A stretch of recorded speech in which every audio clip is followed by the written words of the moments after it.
Thank you, Dr. Jaswal, and welcome to this distinguished group of panelists in this particular panel, which will be dealing with India's role in shaping Indo-Pacific architecture.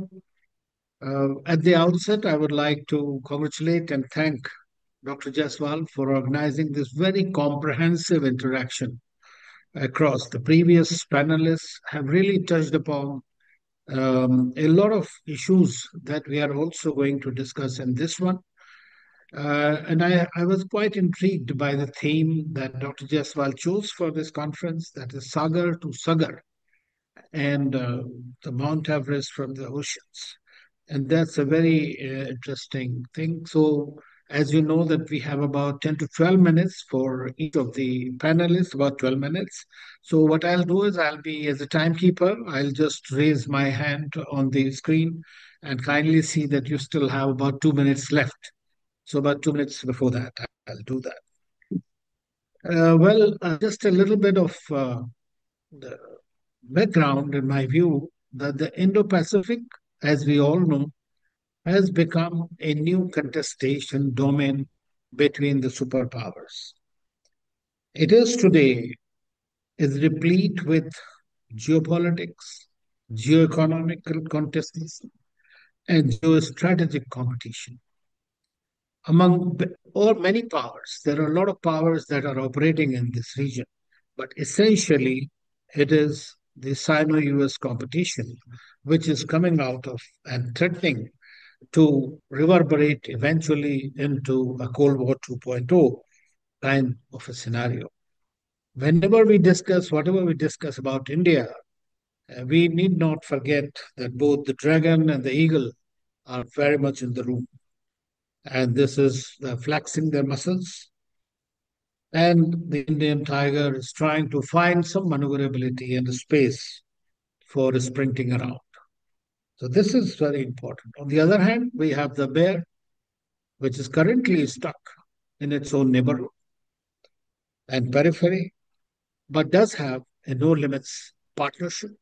And it was mentioned earlier that Russia possibly will not become a junior partner of China due to very strategic and civilizational context, if we were to see that. So, those are some of the things that we will have to keep in mind that India is not alone in this geography, even though we are said to be a resident power.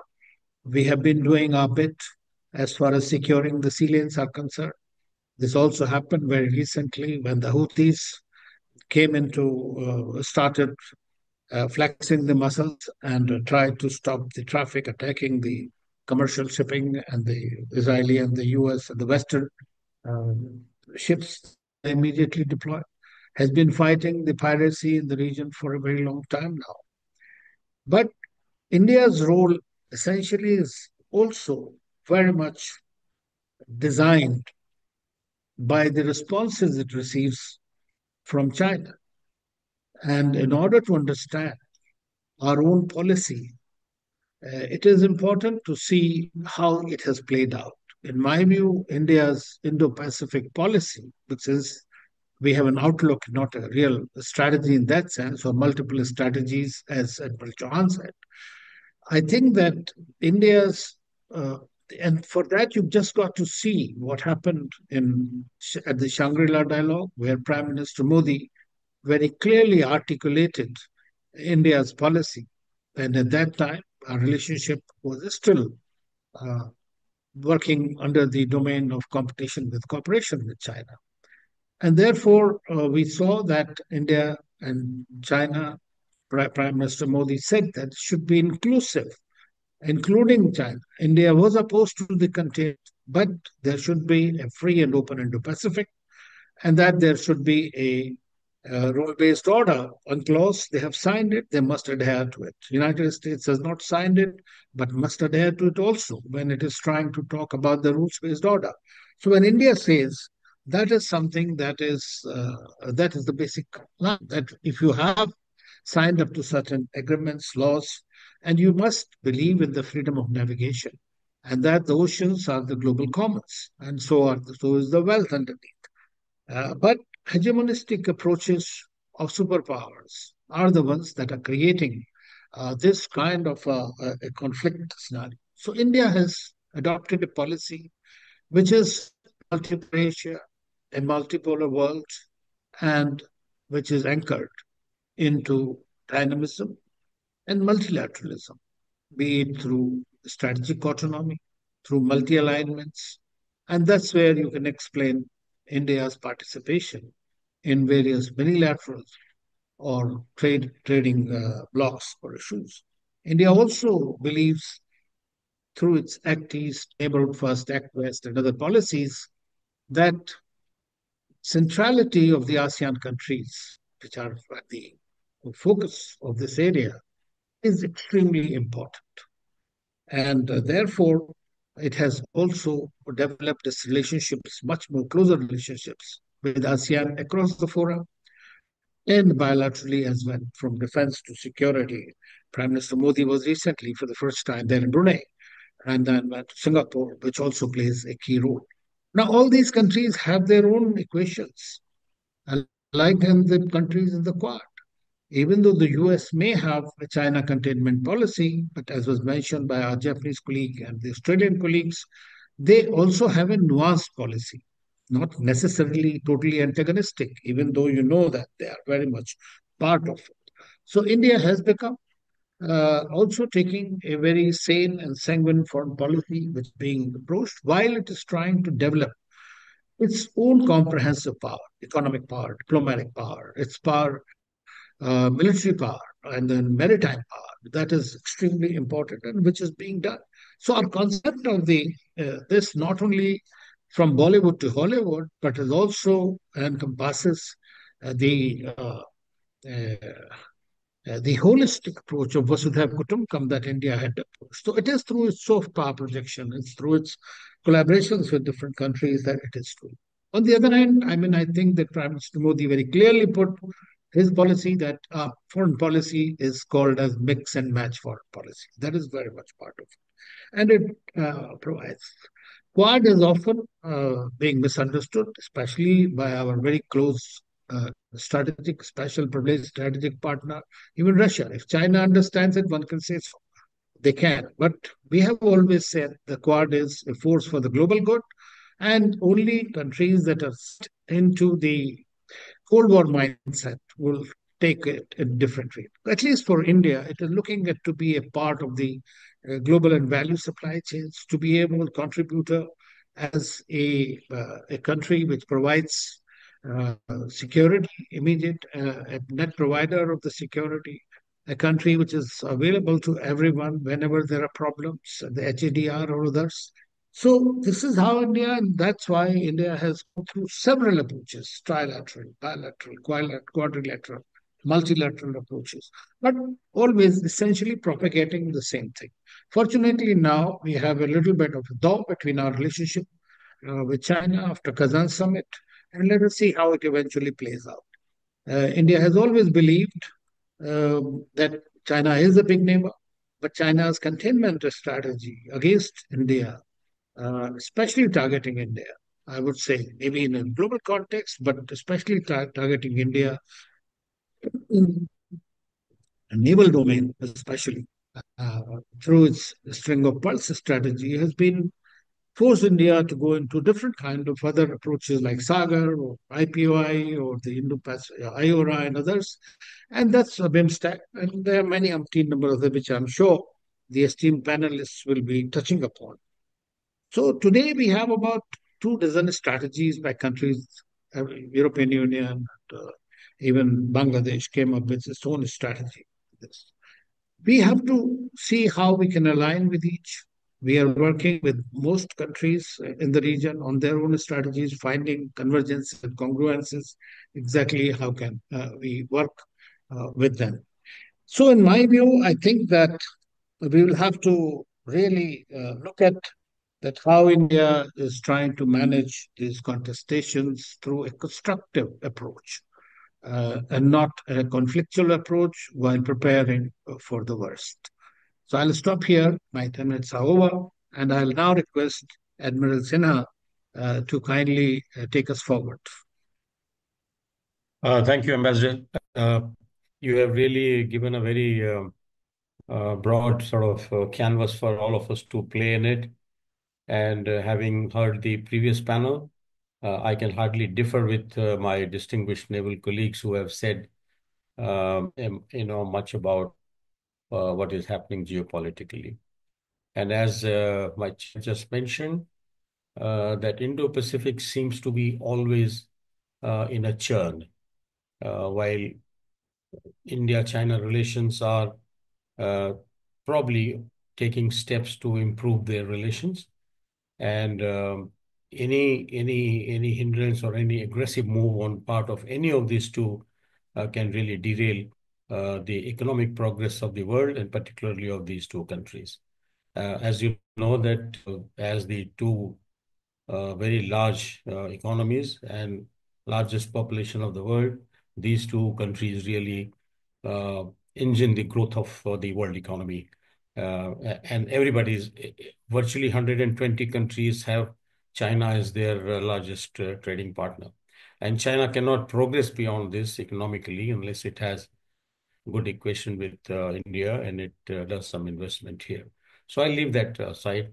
Now, having heard the entire gamut of Indo-Pacific and churn because of Trump to expected to be here, my friend Cleo mentioned very eloquently the likelihood of how it is likely to pan out, and it was also added by Admiral Karambir Singh that it's going to be a continuation of Trump 1.0 possibly. Uh, well, what I'll do is I'll stay slightly closer home. I will stay closer to Indian Ocean because that is where uh, most of our friends who are sitting here, most of them are connected with Indian Ocean. Indian Ocean happens to be the between the Atlantic, the North Sea, the Mediterranean, and the Pacific. And therefore, if you see the world energy supply is largely going out of the Indian Ocean, from the Gulf, from South America, and from Africa to various parts of the world. It is a really an irony of situation that the four of the largest economies in the world, China, Japan, South Korea, and India, and also Indonesia, don't produce enough oil of their own, and they all have to import, and that import has to be on the Indian Ocean through the Indian Ocean, and therefore Indian Ocean has its own very big importance. I know China has recently been making efforts to reduce its dependence, as they call Malacca dilemma. But our study shows that no matter what they do till about 2050, 53% of their oil will continue to move on Indian Ocean. Therefore, they are vulnerable and they would also like to have peaceful and prosperous Indian Ocean. And that suits the Indian Ocean countries quite well, particularly the Indian Ocean rim states, Indian Ocean littorals, which is one of the poorest sort of section of the world. So what has happened that, any disruption in traffic, either in the Gulf of Aden or in the Red Sea or in the Malacca Straits or along the choke points can really derail the economic progress and therefore the prosperity of all our neighborhood, Indian Ocean littorals. And that is where I would like to concentrate as to what we are doing. And Chair very rightly mentioned the Houthis attacking the commercial ships in the Red Sea as a revenge to the Israel-Palestinian conflict. But mind you, they have not attacked any Chinese or any Indian ship in that area. And the Indian Navy provided maritime security not to the Indian flagships, but to all flagships, to the global commons, because the world's progress is what India is also contributing in many ways. A number of ships which were hit by the Houthis, they were spotted out into safety, they were repaired, they were returned back to their countries under the escort of Indian Navy. Uh, Nearly 21 ships, 5,000 people worked tirelessly for 100 odd days, 900 hours of flying was done. There were two, three hijacking attempts were sort of thwarted. A lot of videos have been floating around for quite some time. As our Prime Minister says, for India, Vasudhaiv Kutumbakam is the policy. The whole world is our family and one aim and one intent, one prosperity. So what we are trying to do is to address these so-called peacetime maritime security aspects and human assistance and disaster relief. Within the IOR, we're trying to have some kind of security architecture, which Dr. Pramod Jaiswal has been talking about during his intervention. Yes, there is an attempt, there is effort which is happening. We have the Colombo Security Conclave. It's only a beginning. Unfortunately, there is a massive trust deficit amongst the countries in the Indian Ocean littoral, and that is what the hurdle is. Though the attempts have been made, where Sri Lanka, Mauritius, Maldives, India, and also Bangladesh to some extent. Now, the national security advisors of these countries have met, and the framework has been sort of put in place. And what it entails, what is likely to do, have some kind of security arrangement which can ensure maritime safety in the Indian Ocean region and security, countering the terrorism and the radicalization, combining the effort to combat the drug trafficking, transnational organized crimes, cyber security, and the protection of critical infrastructure and technology, and the HADR, as I mentioned. So it is still work in progress. Unfortunately, things have changed in Bangladesh. I don't know how that is going to pan out. Sri Lanka has just had a change of administration. Maldives seems to be coming back on track of behaving more like an Indian Ocean country. So I would say that it is a lot of work in progress, and any intervention by outside power is only going to impact the prosperity of the Indian Ocean littorals. We are not very rich country. Okay, we may be very large economy, but in terms of per capita income, we all have to move, and we have to move quite rapidly if we have to give a better life to our citizens. So that should be the intention. And these five aspects on which the Colombo Security Conclave is working are really germane to development and prosperity of people. I'll stop here. I know I have still time, but maybe I'll leave things for the Q&A. So thank you very much for outlining exactly the issues that we are facing and how we are going to face. The whole problem is the trust deficit, and how does one bridge that unless the objective remains the shared prosperity for everyone? And that's where uh, how these countries are also played by the major powers will also depend on exactly how we are going to work out. Well, thank you so much, and we'll come back with questions and others. Now I'll request Captain Sarabjeet Singh Parmar, Distinguished Fellow, Council for Strategic and Defense Research, India, to please take the floor. Thank you, Ambassador. First of all, apologies. My video is not working, so you just will have to bear in mind my photograph and my voice here. And good morning to all fellow participants, evening, afternoon, whichever area you are logging in from. And many thanks to Nice for this invite. What I'm going to do is I'm going to cover it in a little bit of a different ambit, and looking at the point of the Indo-Pacific architecture and what is India's role in shaping the architecture, we need to ask certain questions. So, first of all, acceptance is that the Indo-Pacific it's a vast area. We all agree upon that, mostly maritime. But all in all, it covers differing geographical areas. And this is where the sub-regions, which I'm going to speak on, and the methodology that India is using to shape a sort of architecture in support of the overall region's view of a free and open and inclusive Indo-Pacific is going to work. As far as India's geographical view of the Indo-Pacific is concerned, it's perhaps the most vast. It works from coast of Africa to the coast of Americas. There is only one or two nations who align with that sort of approach on the geographical region of the Indo-Pacific. Most of them fall short. I'll mention that by and by. So let's look at the sub-regions first of all. So if we were to classify the Indo-Pacific regions in several sub-regions, and we will look perhaps, let's look at the Indian Ocean region, which includes the Persian Gulf insofar as India and a few other nations are concerned, but it also includes or divides further into smaller regions of the Arabian Sea, the Bay of Bengal, the Southern Indian Ocean.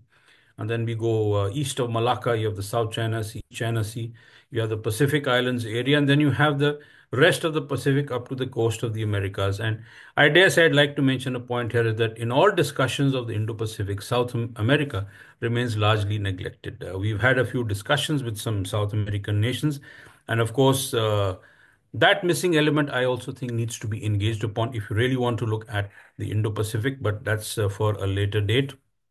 So the question arises, if we are in agreement that there are sub-regions that we looked at, can there be a single architecture for the Indo-Pacific region, or is it going to be an amalgamation of the sub-regional architectures which have been in existence for some time, and some of them are in churn? It's been mentioned earlier, and therefore what is that we need to do to sort of provide a stability?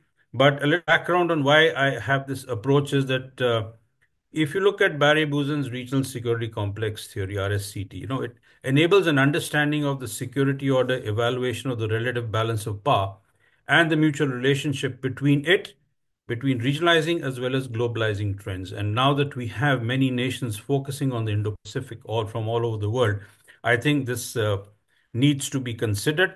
And the interplay of this theory, the balance of power and power transition, is evident in the maritime practices of nations and also in the security architectures of the maritime regions of the world. So the same obviously would apply for the Indo-Pacific region as well as its sub-regions. Further, let me explain as to why do I follow this line, is that, there are four contours that delineate the regional security complexes, driving the balance of power transitions, specifically in India's areas of interest. These four are the durable patterns of amity and enmity. I think the South Asian region itself is a perfect example of this. You have East Asia, where you have North Korea, South Korea, you have the South China Sea. All this sort of underscores these durable patterns.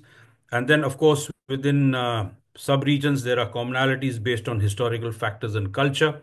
We can have an overlap, say, between South Asia and Southeast Asia, given the history and the cultural connects. But there is also the interplay between the anarchic structure and its balance of power consequences, which is a continuous process. And then, of course, most security interactions among neighbors due to physical adjacency as compared to the security action among states located in different areas would define the degree of interest nations would have in the whole overall picture of Indo-Pacific. For example, the state of play between India, Pakistan, or India, China may not be of that much interest to the Pacific Islands because they have their own challenges and risks. And similarly, in the East China Sea, North Korea, South Korea may not have that much weightage or interest by India, except the fact that we are strategic relations and therefore we would support South Korea. And the list, the examples are many. So getting back to India's case, that if this be the case, then we are looking at mainly two areas of interest, and I will give you the areas as we have put down in the Indian Maritime Security Strategy of 15, two main areas, primary and secondary. So in India's primary areas of maritime interest is specific to maritime now is apart from India's coastal area and maritime zones, you have the Arabian Sea, Bay of Bengal, Andaman Sea, Persian Gulf, Gulfs of Aden and Oman, Red Sea and their littoral regions. The Red Sea has been referred to by Admiral Shekhar, and of course it is a huge problem in the making, can get bigger. Then we also have the Southwest Indian Ocean, including the IOR island nations and the African East Coast littoral regions. And then, of course, to this, I will add all the 11 choke points that provide access and exit to the Indian Ocean, starting from the Cape south of South Africa, which is gaining prominence due to rerouting, right up to deep sea straits of Ombai and Wetar to the east. Also included in this is other areas encompassing the sea lines of communication, vital energy and resource interests. And I'd like to add an element which we had a discussion the other day, quite interesting, that we also now need to look at the seabed lines of communication, specifically submarine cables. There is very little, I would say, discussion on this, or perhaps it does not form the primary area of discussions. In the secondary areas, we have the Southeast Indian Ocean, including the sea routes to the Pacific and the littoral regions there.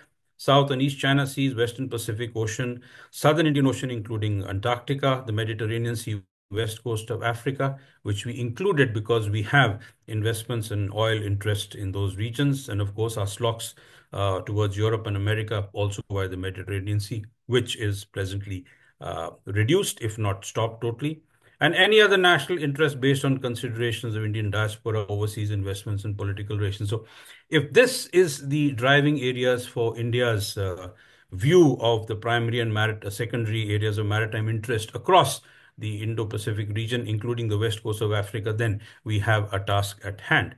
And therefore, under the umbrella vision of Sagar, which has been mentioned earlier, I would say that India should look at shaping a favorable and positive maritime environment in the Indo-Pacific, which is conducive for all nations to grow and develop. And the methodology of shaping this favorable and positive maritime environment across the world, you can break it into three distinct approaches. The first is a standalone nationalistic approach. Perhaps you can put China into that. The second is through alliances, what the US and its allies do throughout the region. But the third is by a grouping of strategic partners working together in a series of cooperative mechanisms. It can be argued that strategic partnerships provide a higher degree of flexibility that the alliances would be restricted in providing. Therefore, to my mind, this approach is most favorable, and this is what India does for a diverse and large area like the Indo-Pacific. And of course, strategic partnerships working with alliance partners would be able to ensure the common vision of a free and open and prosperous Indo-Pacific. So while the first approach singularly serves the national interests of one nation, the second and third serve a mutual aim with the distinct difference that alliances also encompass a collective hard security arrangement based on trust and a firm commitment. And it can be argued that these sort of alliances provide a security blanket under which strategic partnerships and the whole gamut of multi and minilateral approaches in the Indo-Pacific can work to a comfortable degree. The common factor in all the three approaches is that while addressing threats, challenges, and risks, they also aim to influence the national policies and outlooks of other nations. This is a point of caution because if you're going to be inclusive and engage all nations, then do remember, smaller nations have a tendency to get overwhelmed by larger nations. This is something that India, especially in its neighborhood and immediate area, should look out at. And therefore, let's take a look at how the engagement or under India's Indo-Pacific strategy, which of course the ambassador said we don't have one, but for the sake of this discussion, let's call it a strategy or a policy or an outreach, if you would please. So then Sagar, which was or term in 2015, can be applied in any area. It's been discussed before. But let's put it as the umbrella vision of India's Indo-Pacific outreach. There are several policies or initiatives that India engages in. There shapes a sort of an architecture in the region.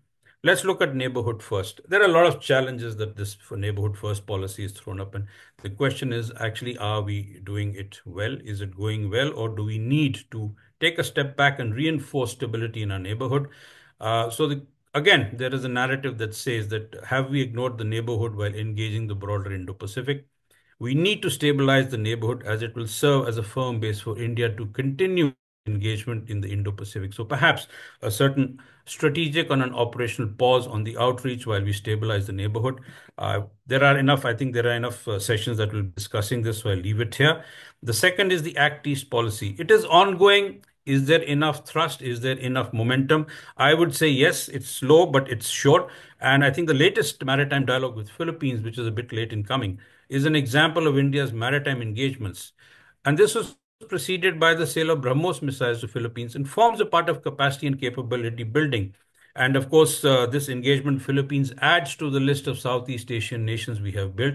While we do not have a major stake in the South China Sea, apart from the fact that 55% of our trade transits that area and therefore protection of slocks, we need to engage the nations and shape a sort of an architecture insofar as any actions by China is concerned. I'll have a few words on China towards the end. Then, of course, look west, engagement of nations west of India needs to be continued. There was a gap in between. Most Western nations, Indo-Pacific geographical area stops at the western coast of India. It's sort of aligned with how the US looks at it. Is it a void in their approach? Therefore, it sort of signifies where their interest lies. But notwithstanding, India needs to provide the requisite stability and security, and Admiral Sinha has spoken about the Indian Ocean region earlier. Indo-Pacific Oceans Initiative, 7 pillars, very carefully thought out approach, heavily undersubscribed. If it is to be worked out based on the contours of the East Asia Summit, then somebody needs to be in the driver's seat. And I think India should take that on. And therefore, we need to build more on the IPOI. All challenges, threats, risks, opportunities that arise in the Indo-Pacific can be covered by the 7 pillars. We need more nations on board, and that is something we need to stress about. ASEAN centrality has been spoken about by Ambassador Trigunayat. There are differing views about ASEAN nations. Even ASEAN nations themselves are not very sure about ASEAN centrality, but yet it remains a major convergency factor in all engagements, and therefore India is on all ASEAN platforms. But the recent report by the ISAS on the state of Southeast Asia can be considered a wake-up call. So the question is, we may be doing well on bilateral platforms, but fall short when valued in a grouping. So if China remains number one in most areas as per these reports, while it is still a global and regional threat and challenge, then what is it that we need to do to raise our level and therefore be considered as a major player by ASEAN in the grouping itself instead of one of bilateral meaning? Quad was just discussed earlier, so I'm not going to elaborate upon it. But yes, there are many avenues that Quad can provide for architecture based on strategic groupings as relationships and alliances. Then, of course, we have a host of minilaterals spanning the IOR and Indo-Pacific. India, France, Australia, which went into hibernation for some time, is again slowly rising. And I think that's a valuable trilateral because we have three major nations who have vested interests in the Indian Ocean region, one, and in the broader Indo-Pacific. And then, of course, is India, Australia, Indonesia. Colombo Security Conclave has been spoken about. India, to my mind, in the multilateral domain, especially IORA, IONS, and BIMSTEC, should drive most of the aspects.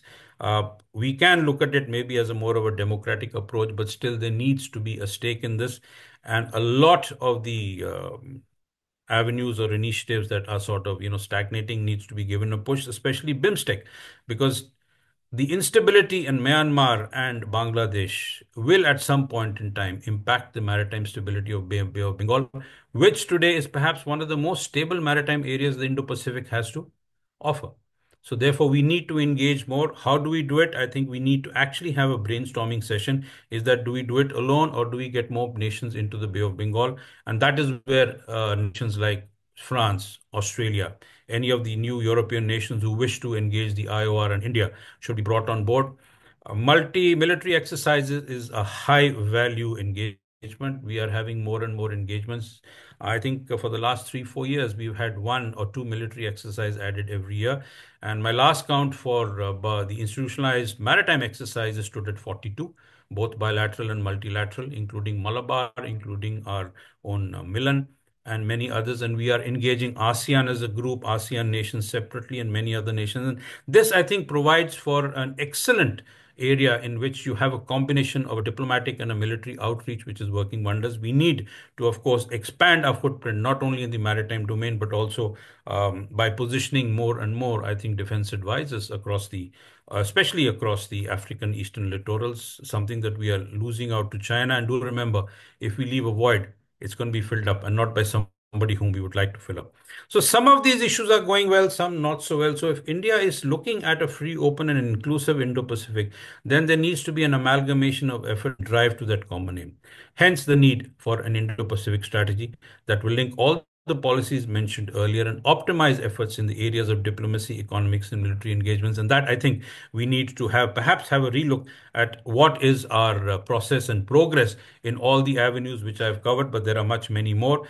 Trump 2.0 is an issue. So what is it that we can expect from Trump 2.0? One is, I would say that if you look at the old reports from Trump's earlier Admiral 1.0, which includes Indo-Pacific strategy report and, of course, the strategy document that came out, there is going to be a hardliner more approach on China. And therefore, I think the US is going to expect more insofar as India is concerned. And well, we will just have to perhaps live with it. But I think there's going to be expectancy of more activism from India insofar as West Asia is concerned for a path of restoration of stability, which in itself will ensure that initiatives like IMEC may see light of day and I2U2 would be able to perhaps work even further better. But though there will be a continued approach by the US to bolster India's capabilities to address the China challenge in the Indian Ocean region, with an expectation to do the same in the broader Indo-Pacific. If you remember the National Defense Strategy of 2022, it has the same sentiment with respect to the Indo-Pacific, that they will continue to increase India's capabilities to address the China challenge, which of course would mean that it leaves the US virtually little freer to handle issues in either the Persian Gulf or the South China Sea. Therefore, we can expect an emphasis on ISET, Indus-X, for example, more momentum on defense cooperation, and perhaps a more specified participation or a widened participation as a member of the Combined Maritime Forces Group. Therefore, we need to stabilize the IOR neighborhood first, look at stability, stable connectivity and supply chains, which has been mentioned. And one example I can give you here, the shipwreck agreement with the US, where we have looked at various issues, but the proof would be that if the US would permit repair of US warships in India, and perhaps we can extend it to other strategic partners and allies, include Japan and South Korea. Therefore, you would have more maritime presence in these areas. And just the last word on China, sir, if I have 2 minutes more to go. China is Yes, a major factor and is going to remain one for a considerable period. And if we are looking at 2047 and China looking at 2049, then our growth trajectories are definitely going to be in conflict and much more than what is existing today. And therefore, it will be a part of any Indo-Pacific cooperative calculus. China's interaction with nations varies based on strength, weaknesses, and competition that it perceives. We must always keep in mind that China will engage from a position of strength and an opportune time. Otherwise, it will remain low, and therefore we should not let our guard down. For China, India is a competitor, and any sort of perceived rivalry will increase as India's position in the global hierarchy rises, especially as an Indo-Pacific nation, and therefore the standing as a preferred security partner and first responder increases that ambit. For India, while presently the imminent Chinese hard power threat is on land, strengthening of the inherent maritime geographical advantage in the IOR will balance that threat, and that's an ongoing process, and in time tilt it in India's favor. In the broader Indian Ocean region, any Chinese maritime threat of consequence will take time to build up and will impinge the situation and engagement matrix in the South and East China Sea. So therefore, towards this, as I mentioned earlier, the hard military element of US alliances and strategic partnerships will play a major role in keeping China engaged in the South and East China Seas, giving us the avenue and ability to establish a more, I would say, a more resilient structure in the Indian Ocean region, which is, you can say, as has been discussed earlier, is a highly disconnected region. This will require deft handling and an understanding at the political, strategic, operational levels regarding supporting deployments and actions in these maritime areas. And with that, I'll pause, sir. Thank you so much. thank And you. I think I'll go on with questions and answers. Thank you, Captain Parmar, for a very comprehensive to the horizon that you provided us and various issues, challenges, and SWOT analysis that you have carried out. One of the points that you mentioned is absolutely imperative that someone has to look at it because there is a connectivity irrespective. When there is an impact that you mentioned, the South America remains neglected and must be engaged, and that's a very good recommendation.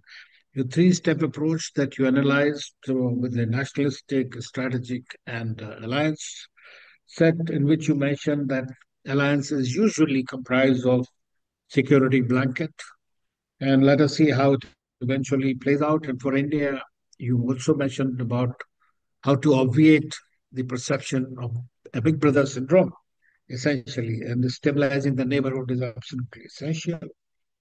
And even at the for the active policy, which has been quite proactive at the moment, but you mentioned very correctly that it's low, but surely needs to be further enhanced as India continues to provide this. Uh, of course, lastly, that you mentioned is very interesting point, and which is needs to be factored in. And that is that China 2049 2047 will have a very similar growth trajectory and therefore could be in competition. Personally, I feel that China is going to be our challenge in every geography, but let's see how it plays out, whether through competition and cooperation, by avoiding conflict, or including all three. Thank you once again, and we'll take questions. And now I'll request Dr. Pooja Bhatt, Associate Professor Jindal School of International Affairs. Please, floor is yours, Dr. Pooja. Thank you, Ambassador. First of all, I would want to thank NIS as well as Pramod Jaiswal for inviting me for this talk. It's after 4 years, I'm also appearing on this same conference that he has designed few years back. So it's an honor to continue the discussions, absolutely. Uh, and also, this is interesting that we have these superb, excellent panels before me who have made excellent points. So it lessens our job, basically, my job, basically, to now not delve into more topics. But I think my job would be to reflect more on those issues and maybe provide some solutions if they come handy for the how India's role would be helpful in shaping the Indo-Pacific architecture. So I like the title, which it says India's role in shaping and not driving, because India would be one of the part in entire Indo-Pacific's architecture would be helpful in designing and shaping what future narratives of Indo-Pacific would be. And I remember when in 2020 we had the similar conference, and one of the major discussion point which came up was the panels were, is Indo-Pacific a fleeting pop international relations term? Is it just a momentary term which is coming for some reasons at the moment and may not survive the times and tide? And one of the arguments that I and several other scholars also made, that it is one of those, terms that are going to stay and take shape in the future times. And I'm glad that is happening. And now, instead of now discussing whether Indo-Pacific is a fleeting pop international relations term, we are discussing that how Indo-Pacific has come to stay and what are the dialogues which are shaping Indo-Pacific. So I think I'll just take two, three issues which need a little more reflection in terms of how Indo-Pacific architecture is taking shape. So first of all, is it contestation or cooperation that is now going to shape Indo-Pacific architecture? So when the dialogue of Indo-Pacific started, it was all about US-China rivalry and how the Indo-Pacific nations are going to participate in Indo-Pacific rivalry, whether they're going to be US side or they're going to take a Chinese side. And within that domain, we were having all the discussions. But now, over the years, what we have significantly seen, and it is also for the first time that we have seen, that the countries on the Indo-Pacific are not mere the spectators in the entire geopolitical game that is we can see being played in the Indo-Pacific region, but also the active participants. It's just not the US-China rivalry that is shaping the Indo-Pacific region. It is also the regional countries who are actively being participative in each of the processes of Indo-Pacific. One of the examples that I can give you is the emergence of middle power geopolitics.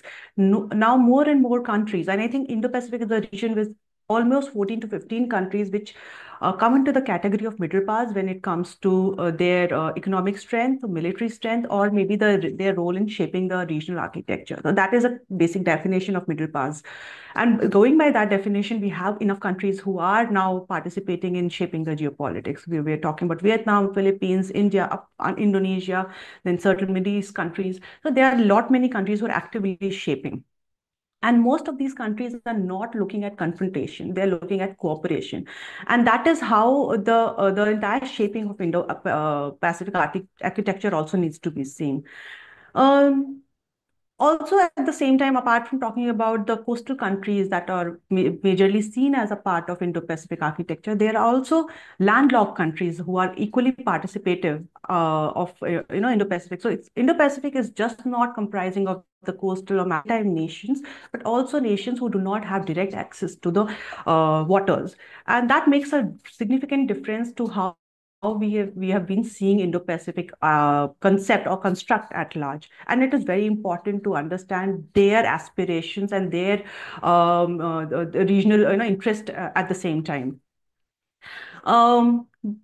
But at the same time, as my previous speaker, Captain Parmar also mentioned, that how India would be seen by its neighbor, and how India's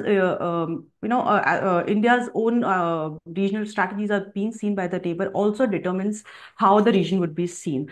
We have spoken about Sagar. We have spoken about Indo-Pacific strategy that India has been, Indo-Pacific outlook that India has, but the the thing is, on the ground, if we go and talk to these regional countries, a lot of them do not see India in such favorable light that we expected them to be, despite all the cooperation, despite all the military help, despite all the agreements that we are doing with these countries.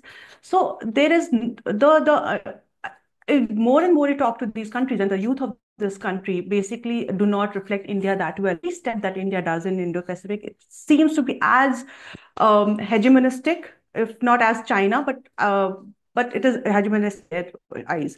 So that is one of the issue that India needs to now even involve in the future. That how do you shape that narrative, shape that image?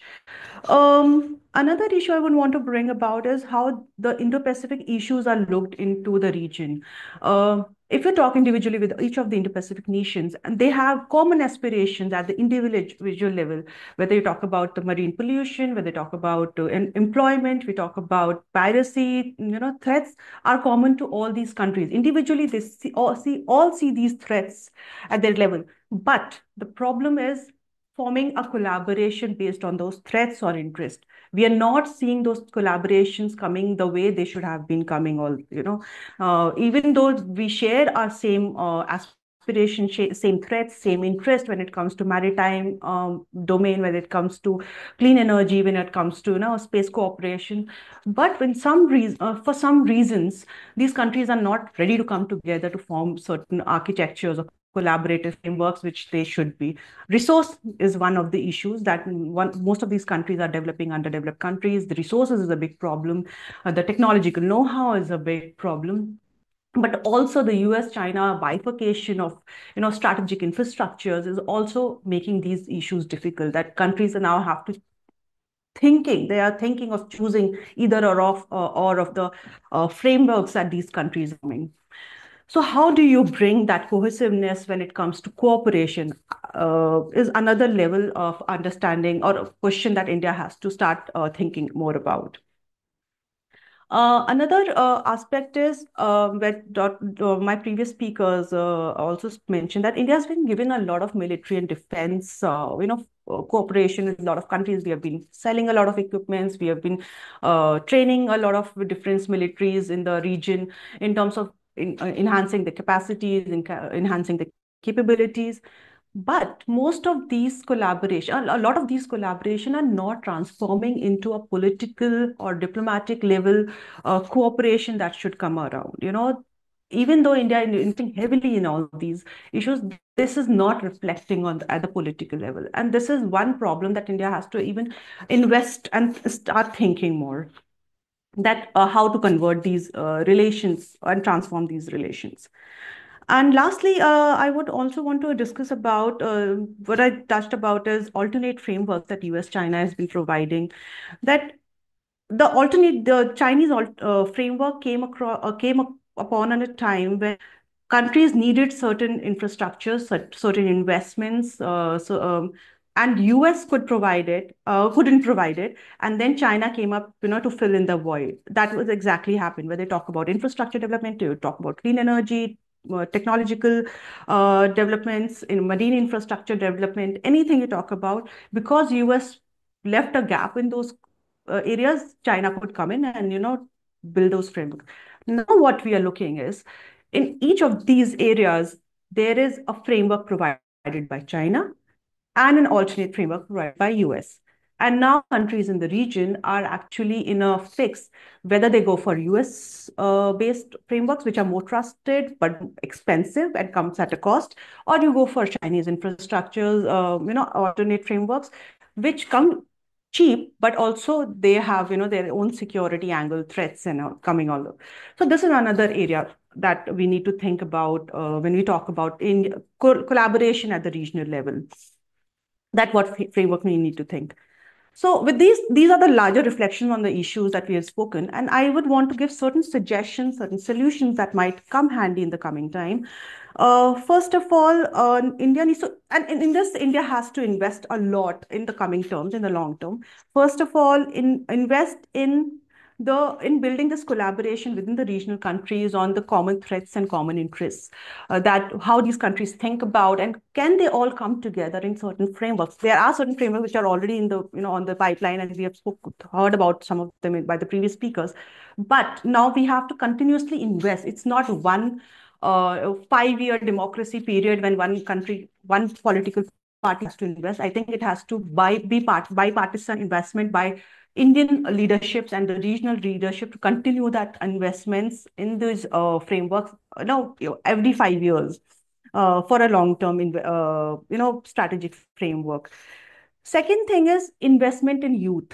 And it's not just Indian youth, I'm talking about a youth in the neighborhood, because it's the youth of the neighborhood which are going to go in the, governance structures after a few years. And what they think about India today is going to reflect in their, policy making a few years down the line. And presently, talking to a lot of youth around the region, India is not reflecting too well in the youth. So how do you build narratives positive things about India, that India has been investing? It's just that now we are not very good at our PR game, maybe. Uh, we don't have very much, support coming from the youth. Next is invest in neighborhood. And I think Captain Parmar excellently mentioned about it also, that we have to invest in our neighborhood.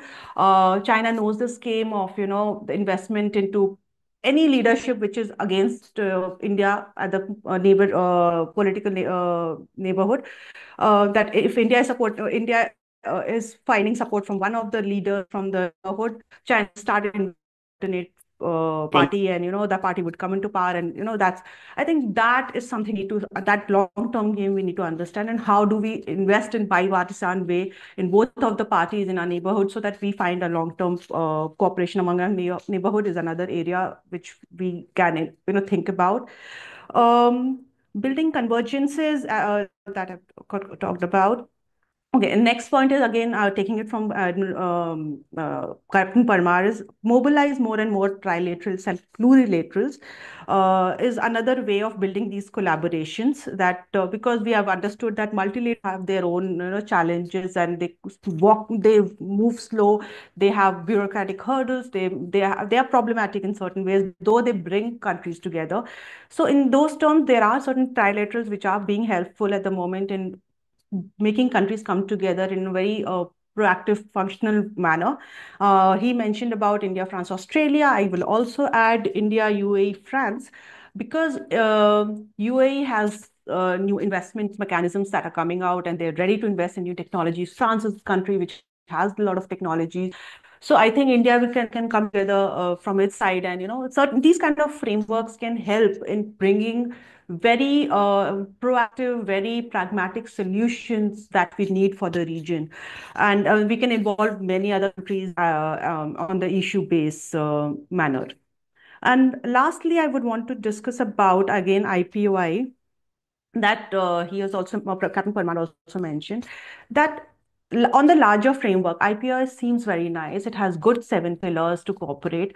The actual reason why countries are not coming on board is each of the pillar is talking about one area of cooperation, and each of those areas require resources, require research, require investment. So I think that is where we need to find out that how do you bring resource and investments in the area of research, and how can India has provided a framework, but take it further to make it more potent in terms of its functionality is something India needs to keep pushing it. So these would be my larger points, and I would want to end up with that. Though US-China rivalry has started the initiation of Indo-Pacific strategy or Indo-Pacific framework, I think it would be on the onus goes on Indo-Pacific countries and its neighborhood to shape the Indo-Pacific region, and how we collaborate on these issues of common importance will determine the future of Indo-Pacific region and not the extra-regional countries. With that, I will stop. Thank you. Thank you, Dr. Pooja. That was excellent, and you came up with several good suggestions and a very nice critique, or rather constructive critique, of how we are not doing what we should be doing. And I think that this is a very important point, and those must be taken on board. You very rightly mentioned that, of course, there are a large number of countries that don't have the capacities, but they want to become the active players and want to have their say. So as India becomes a rule shaper in that sense, must be able to take them along. And you counted about 14 to 15 players like the middle powers that have their say and are trying to work on that. Whether they will add more complexity or bring about better convergences remains to be seen. Of course, another issue that you mentioned was about the coastal countries and the landlocked countries. They have their own special and the specific issues and challenges. And I remember I was in Perth for this Indian Ocean conference, and there also these issues were raised. Uh, and of course, one something which is very important now that our neighborhood first policy has possibly come under the biggest stress and strain at the moment because of the way things have panned out. But eventually, you come to see that in the interim, it may look as if there have been challenges or failed or whatever, or we need to review. But of course, now they are coming around. And our neighbors have also become rather smart. They try to play one against the other, get the maximum mileage and advantage as much as they can.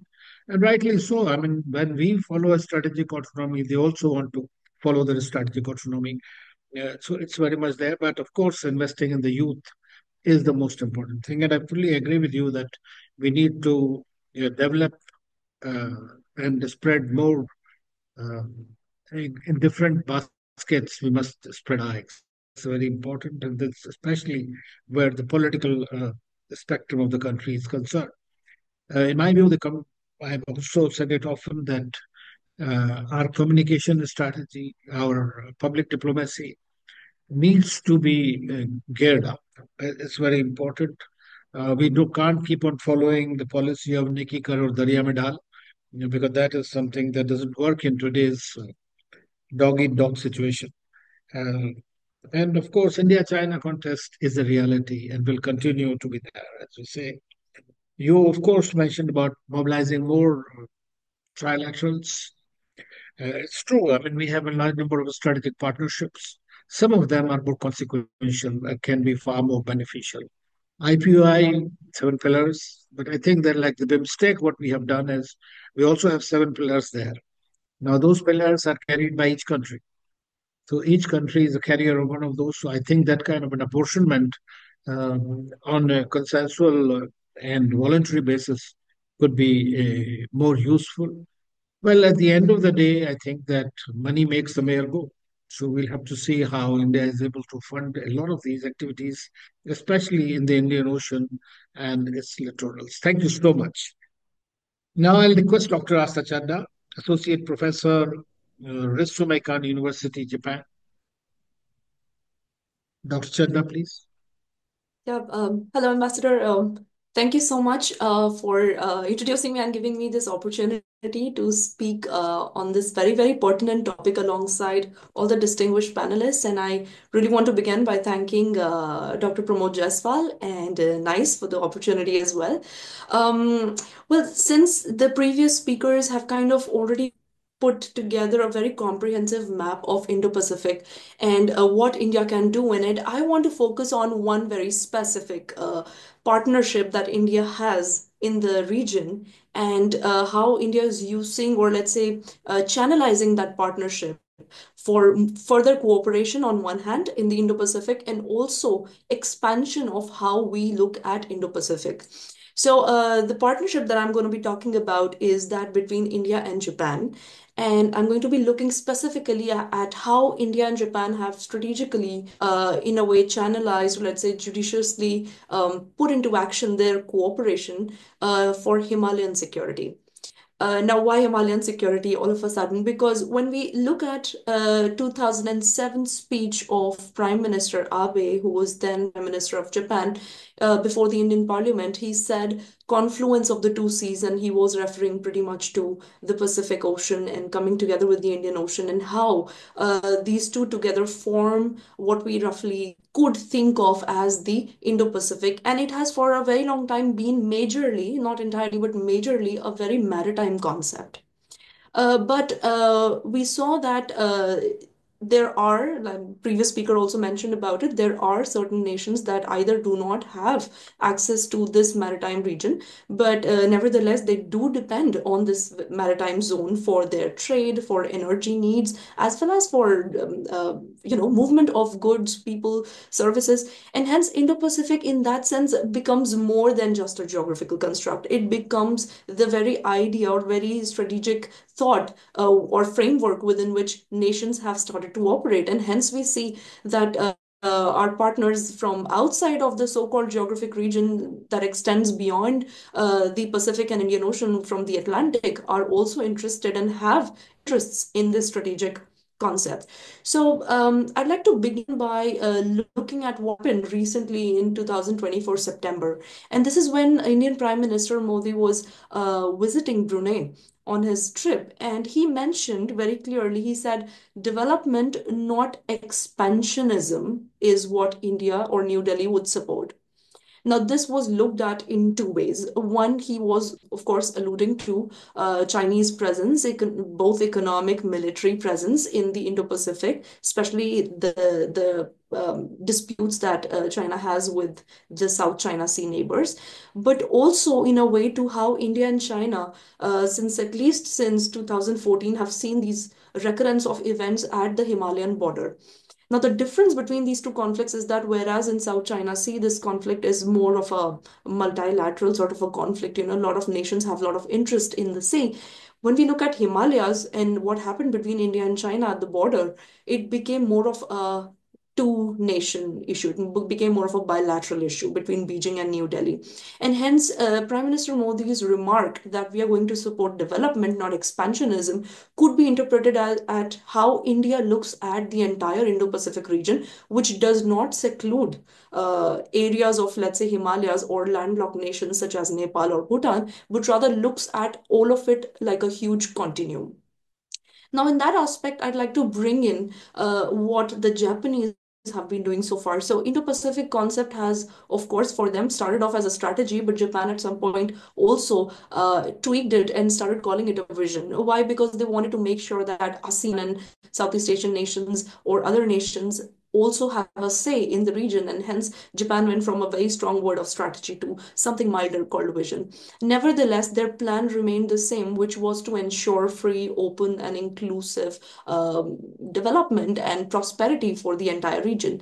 And so in March 2024, when Japanese Prime Minister, well, now we have Prime Minister Ishiba, but up until the recent changes in Japan, Prime Minister Fumio Kishida, he visited in March in New Delhi, and that time he unveiled his new free and open Indo-Pacific, and he mentioned that it would be together with India as an indispensable partner. So we saw that Japan kind of placed India at the center of what its vision was for Indian Ocean as well as collaborative partnership in the larger Indo-Pacific.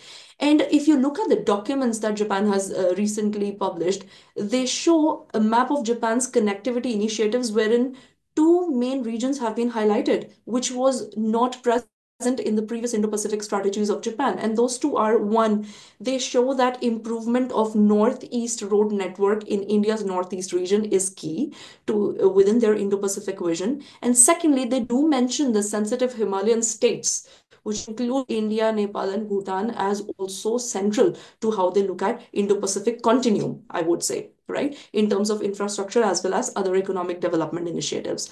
So we do see that India-Japan collaboration has been well reviewed and talked about in Indian Ocean, as well as how India is collaborating with Japan and other nations. But the Himalayan security relationship of India and Japan has been less examined. So I would like to talk about that.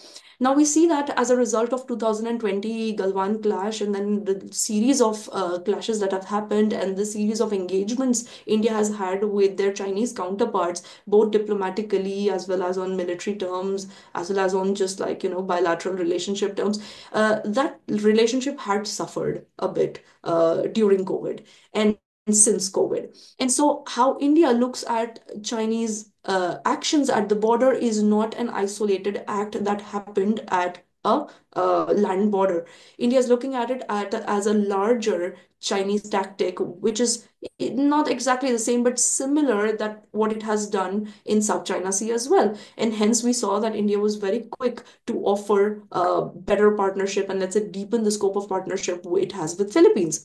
So in that context, we see that there is amassing of troops that could engage in hand-to-hand combat that happened in Galwan Valley, that happened together with the Philippines Coast Guard. Most of these actions seem to be pre-mediated. They seem to be part of planned tactics to, in a way, intimidate or make signal some sort of Chinese strength, not just to India and South China Sea partners, but also to the wider Indo-Pacific nations, especially the Western powers. And so as part of its strategies continuously, Beijing has also kind of officially renamed cities that India administers, kind of set up dual surveillance or dual purpose villages along the borders, and that has been happening since 2017, then in 21, then 2023, and then 2024, when we see China coming out with these lists of new names of new places that India currently administers and China claims, right? So how has India responded to it? Well, at a domestic level, India has tried to build up its own military presence at the border. It has tried to upgrade its own military capabilities. It has tried to stress on Atmanirbhar Bharat, which is self-reliant India policy. Knowing very well that complete decoupling from China is not possible. However, reducing dependence on China has been part of India's self-reliant India strategy.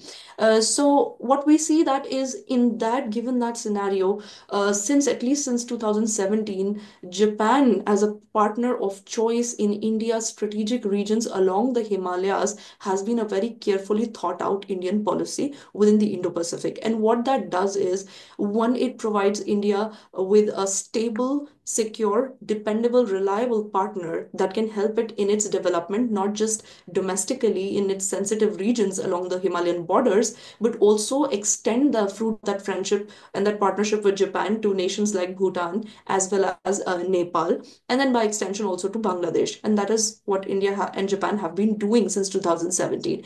And on a second note, when we look at how India is contributing to this discourse on Indo-Pacific, adding sensitive regions along the Himalayas for economic development allows India to expand sort of the definition of what Indo-Pacific could include or could not include. And Himalayan security had not been a very dominant, let's say, mention in within the maritime discourse on Indo-Pacific.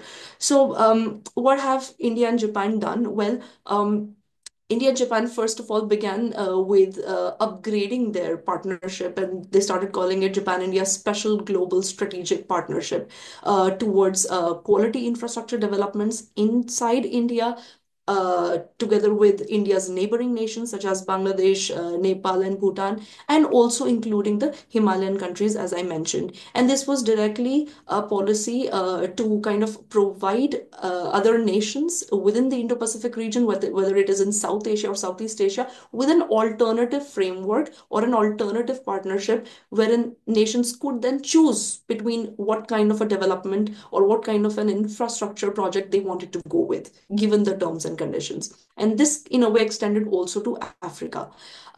We must understand that Japan's new Indo-Pacific policy, or vision, it rests on promoting regional connectivity and where it sees India as a key partner. And you could say the same for India. India does want to promote this sort of connectivity, not just within the Indian Ocean region through its Sagar policy, but also extended towards landlocked neighbors. And then, hence, Japan is one of those or the only trusted partner it has had for a long time, especially in its sensitive Northeast region. So India's Act East policy and Japan's EPQI, which is Equal Partnership for Quality Infrastructure, within its Indo-Pacific framework are then a perfect match if we look at it from their objectives and what they want to achieve point of view. The other thing that Japan did, which it had not done in the longest time, was the recent Prime Minister Japan had, Fumio Kishida, back in 2015, under Prime Minister Abe's administration, he announced that Tokyo recognizes Arunachal Pradesh as an inalienable part of India. And that was a very strong statement to make, given that Japan had not previously outrightly said or stated that position.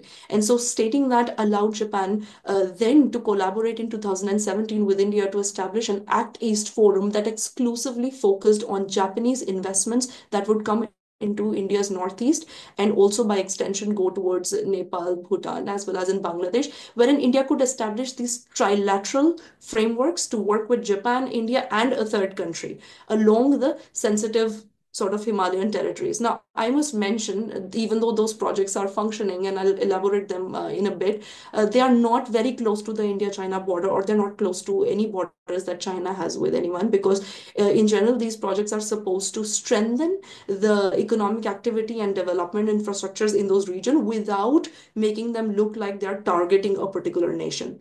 So what are the kind of projects Japan has done together with India? And I broadly kind of classify them into three parts. One is projects for regional development in the urban areas along the Himalayas. And those kind of projects focus on sanitation, infrastructure needs, building bridges, roads, making sure that there is energy security in these regions.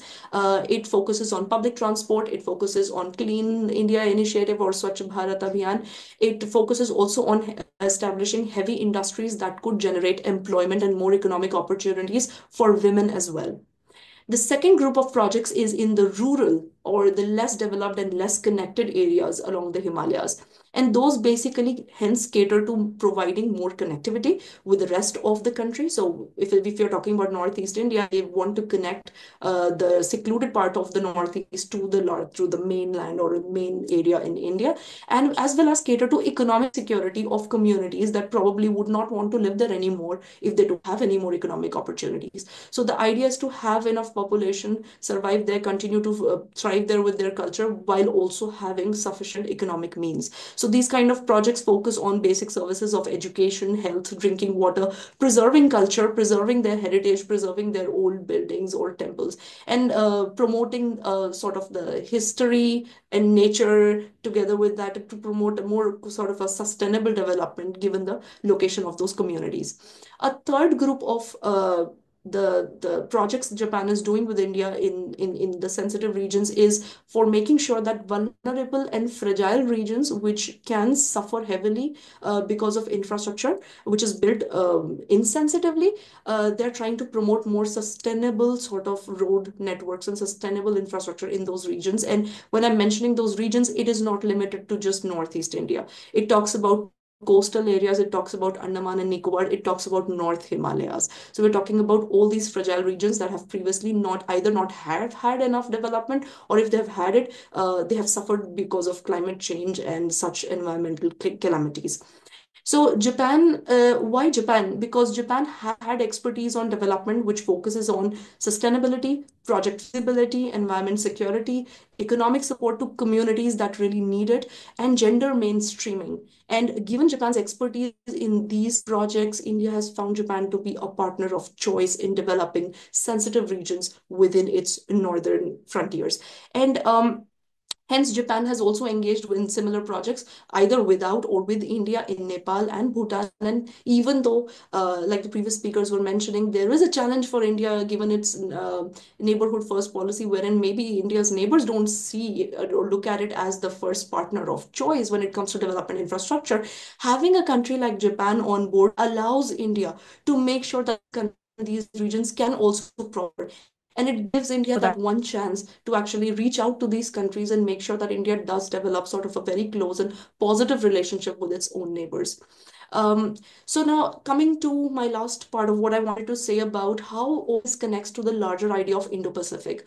Well, first and foremost, it talks about, in a way, India-Japan relationship seeks to extend the very imagination about how we look at the Indo-Pacific as a confluence of seas and extend it to landlocked regions or regions that ideally don't form part of the Indo-Pacific discourse.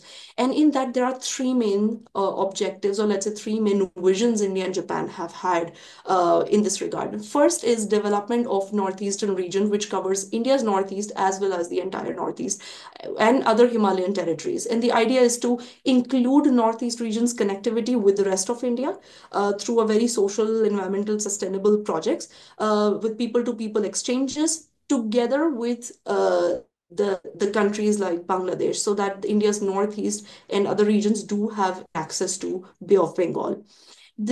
On a second level, India wants to enhance connectivity with Asia in general. So Japan-India cooperation to connect Southeast Asia to Himalayas has been primarily through Bay of Bengal, and Japan was funding Bangladesh Matarbari port for the very same reason. And India was kind of together with Japan trying to build a regional industrial value chain in cooperation.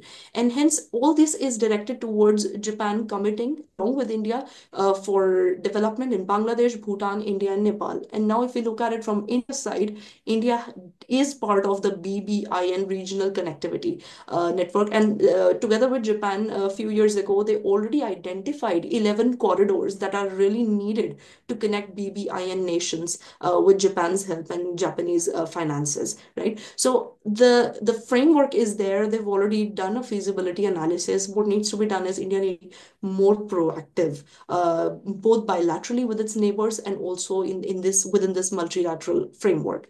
And on a third level, the grander strategy here is to make sure that this sensitive area of Himalayas no longer remains secluded and only connected to Bay of Bengal, but also sees prosperous sort of connectivity with the larger Indian Ocean and the larger idea of Indo-Pacific. And one pitch here was to connect India-Japan funded projects along the Himalayas to the India-Japan Asia-Africa growth corridor. Now, the sad thing is not much progress has been made on AAGC ever since it was launched in 2017, but it still remains as an open option for African nations who do want to have a sort of a closer relationship with India and have development partnerships with Japan. And it does provide them. It has been slow because of several reasons, most of them being bureaucratic and the kind of economic or political instability the region has. But we are seeing similar trends appearing along all of the Indo-Pacific. So the common challenge for all nations. It is not something that cannot be overcome with enough effort into it and enough commitment. So I look at the whole scenario in Himalayas as India learning from the China challenge it faces, India asserting its position, saying that it can no longer be business as usual with a very aggressive partner or aggressive economic partner unless there is some sizable sort of peace that is developed along the borders. And that is not just the responsibility of China in that sense. India needs to do its part as well. And so one strategy of India has been bringing Japan as that one partner that is a dependable sort of Indo-Pacific partner for a long time for India to make sure that their vision of Indo-Pacific does converge. Hence, New Delhi, even though it kind of struggles to entirely decouple its economic dependence on China, its security compulsions for sure have brought India closer to Western powers like the US, and hence India has been doing joint exercises in the Himalayas together with the US. That being said, looking at it from an India-Japan perspective, Japan's engagement in India's northeast and along the Himalayas basically represents a broader Indo-Japanese vision within the Indo-Pacific, as well as their aim to promote a trans-Himalayan connectivity, wherein Himalayan and Indian Ocean connectivity is then the key for both the nation to promote linkages to the wider Indo-Pacific nation. And also, lastly, India's sort of India-Japan partnership, it is also a signal to other nations that there are partners within the region that India can depend on, even though New Delhi really does not form any alliances. So I'll stop here and I'll maybe wait for questions and ambassadors' very, very valuable feedback and comments on the same. Thank you so much. Tom, thank you, Chadha. It was an excellent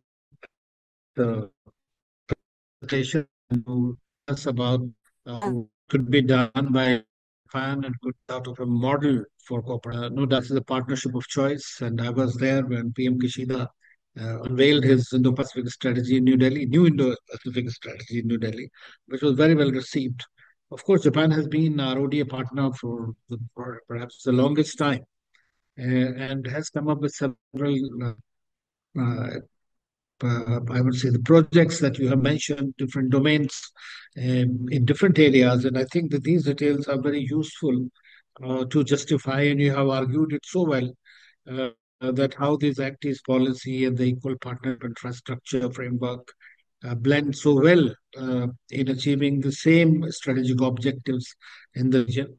And you have very clearly also conveyed how the definition of the Indo-Pacific actually has been expanded by this cooperation.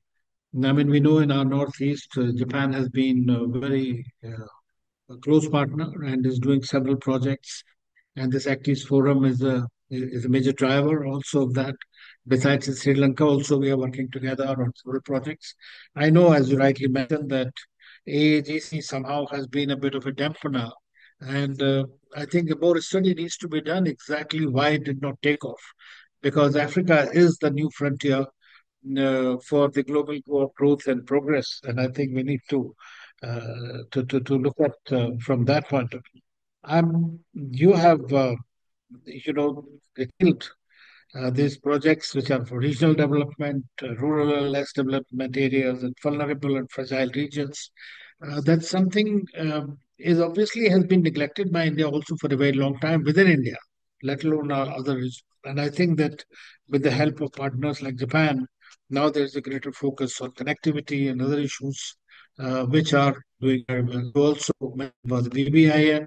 Again, we'll have to see how this Bangladesh situation pans out, yeah, and a lot will depend. I was in Dhaka 3 weeks ago along with Dr. Jaiswal as well, and we have seen how things are still in a flux there. So we'll have to really see.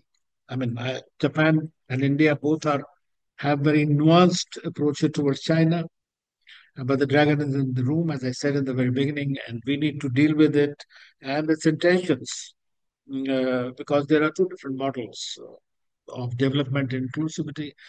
We'll have to see how the GSI, the GDI, and the GCI go pan out, let alone the BRI. So thank you so much, I mean, for that very detailed. We learned a few things about this India-Japan collaboration in the Northeast. So now we have the last but not the least speaker, who's Dr. Premesha Saha. She is a fellow at the Observer Research Foundation. And Dr. Saha, the floor is yours. Thank you, Ambassador, and I want to thank Pramod and the NIS team for inviting me to speak at this forum. And honestly, being the last speaker, you hardly have things that you can talk about. But what I'll do is, since mostly like Captain Parmar, Pooja, they have spoken about what India has been doing in the region, and they've pointed out a few things which I also want to stress on.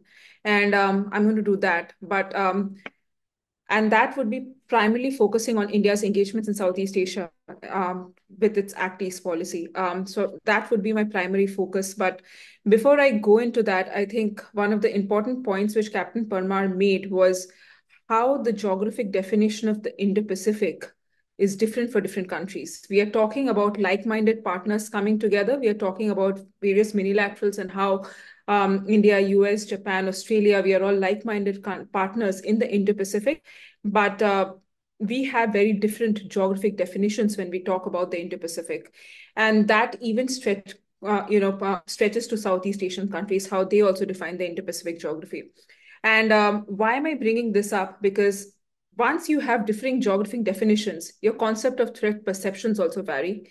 How you look at comprehensive threat or comprehensive security notion, that also varies. So I think that also is something which we need to look into, because as Captain was saying, that the primary areas of responsibility for India within the Indo-Pacific and the secondary areas of responsibility. And sometimes because of these different geographic definitions, say for example, for Australia, it's again, the focus is primarily on the Eastern Indian Ocean region as we refer to it, and the Western Pacific and the South Pacific. So then that becomes their primary area of responsibility, which in a way is our secondary area of responsibility. So I think these are some notions that we also need to think about when we're talking about like-minded partnerships. But moving beyond that, when we talk about Southeast Asia, we are talking about the Act East policy. I think what we need to look into, yes, the Act East policy is becoming proactive now, especially in terms of defense and security partnerships, especially in terms of strategic partnership. We have had strategic partnerships with most countries in that region for years now. with countries like Indonesia and Philippines. We are in the 75th year of diplomatic ties this year. But I think if we go and I've had the pleasure to visit Indonesia quite often now. And I think when I talk to them, they, as Pooja was really referring to this, that they hardly see India as a credible or as I won't say favorable, but as a strategic partner in the region. We are doing enough now. For example, if I start with Indonesia, for example, given it's the 75th year, we have had the very first Defense Expo, for example. We have the India-Indonesia Maritime Dialogue, even in terms of defense and security partnerships. We are talking about deals on light combat aircrafts, for example, a BrahMos deal, for example. But there are, again, some technicalities that we have to look into. India is stressing on Make in India a lot nowadays. And countries like Indonesia also have a Make in Indonesia campaign, for example. So these kind of technicalities sort of bring challenges for defense and security partnerships. Even when we are talking about the trilateral setup, the India, Australia, Indonesia, again, the Make in India, Make in Australia, Make in Indonesia programs, how will we coexist if we are talking about defense collaborations or defense industry collaborations is something which, again, the three countries need to talk about. And these are becoming, I won't say small, but these are becoming significant challenges for these trilaterals to take off the way it should be. And I'll give you one example of that. Last year, we had the very first India, Australia, Indonesia maiden maritime exercise. But if you talk to sources, you will get to know that that exercise was initially supposed to be for 4 days. And it had to go through, and there was a lot of challenges and notions from the Indonesians' end, which India and Australia had to address before the exercise then became like a one-day exercise. So I think there are a lot of reservations, there are a lot of notions when we are talking about in terms of how the strategic culture or the strategic setup of Southeast Asian countries are that India needs to delve deep into. Our focus on Southeast Asia has primarily been in soft power terms, people-to-people linkages, cultural and civilizational linkages. One more thing which I think we are lagging when we compare with other dialogue partners in the region is how the several missions which are there in those countries, the kind of initiatives and programs that they are taking to engage with ASEAN as an organization or even with ASEAN member countries or even with East Asia Summit countries. That is somewhere I think Indian missions are lacking. And it is not to be blamed, but the other missions are quite big. They have a huge number of staff and we have less number of people stationed there. So I think that in a way also there is not much publicity, or as you were also mentioning, sir, that there is not much publicity or there is not much in the knowing as to what India is actually doing in the region. Because if we see initiatives like Australia, Japan, they just finished the 50 years of dialogue partnership with ASEAN nations. The way they use that platform to promote how important Southeast Asia is, the number of initiatives, dialogues which Australia did with ASEAN countries is again something which India never thinks of doing at the moment. And we have the ASEAN India think tank network, but there are so many other initiatives that we need to do to propagate what India is actually doing in the region. And since we are not doing this, there is also a lack of understanding of Indian initiatives. For example, there is still not much clarity about what the Indo-Pacific Oceans Initiative actually is. So we need to do much more of these engagements to actually clearly put out what our initiatives are, what are the objectives, what we are aiming to achieve through those initiatives. But at the same time, there are certain convergences which we do not think of much. When we're talking about the US-China Great Power competition, I think the way India is balancing its relations with the US-China is very similar to how Southeast Asian countries are also doing it. That is something I think we need to talk about much more, which we do not. Strategic autonomy is something which even many countries in Southeast Asia want to stress on, especially a country like Indonesia under a president like Prabowo, for example. Strategic autonomy becomes very important for countries like that. And I think we have to use these kind of our own foreign policy nitty-gritties, our own foreign policy uniqueness to use these mediums as a way of converging with Southeast Asian countries, which we do not do much. Third is, I think, one of the reasons why we are not seen much as a credible partner is the amount of time that our connectivity projects take to fructify in the region. That has been another, I would say, a hindrance or a challenge. The trilateral highway or the Kaladan project has progressed, but even now the Sabang port, for example, the feasibility study is done, though it's now in the Indonesian side that they are evaluating the feasibility study that we have done. But at the same time, it has also taken a lot of time for this project to progress. So our slow pace of progressing has also in a way impacted the way India's infrastructure projects, or the way even if we are investing, we are not being taken as seriously because of the progress, of the slow progress that our connectivity projects that has happened in Southeast Asia. Another thing is, which I think we need to very much look into, is sometimes it is also asked that since India, since Australia, Japan, they are already established players in Southeast Asia. Why would they want to engage with India? They do not need India apparently, but I don't think that is the case. Sometimes because Japan and US, Australia and US are Australia and Japan are US allies, India not following the alliance system, it can actually help India's cause in Southeast Asia. Because though there are countries like Thailand and Philippines, which are US allies, but at the same time, even other countries like Vietnam, Indonesia, others, they are looking to engage with countries who are not specific US allies. And I think that is an advantage for India, and that is something which Japan and Australia also needs to use for its advantage in working with India in these regions. I agree completely with Astha when we are talking about resource constraints, because most of our resources, and very logically so, our first preference has to be our immediate neighborhood. But if we want to expand our influence, if we want to expand our presence in Southeast Asia, we need to work with countries like Japan, Australia, and US. And that is even the case in South Pacific. In South Pacific, we have our own initiatives, but I think the concern right now among the regional countries in the South Pacific, like Australia and New Zealand, is they are not a part of India's FIPIC initiative, for example. Even when India was hosting the third FIPIC forum last year, we did not invite regional countries like Australia and New Zealand. And I think these are concerns. So we need to work more with our external partners, but at the same time, also, we need to ensure that there is no overlap of initiatives. Yes, I can understand that we are all trying to present alternative initiatives. Sometimes Japan has its own infrastructure initiatives.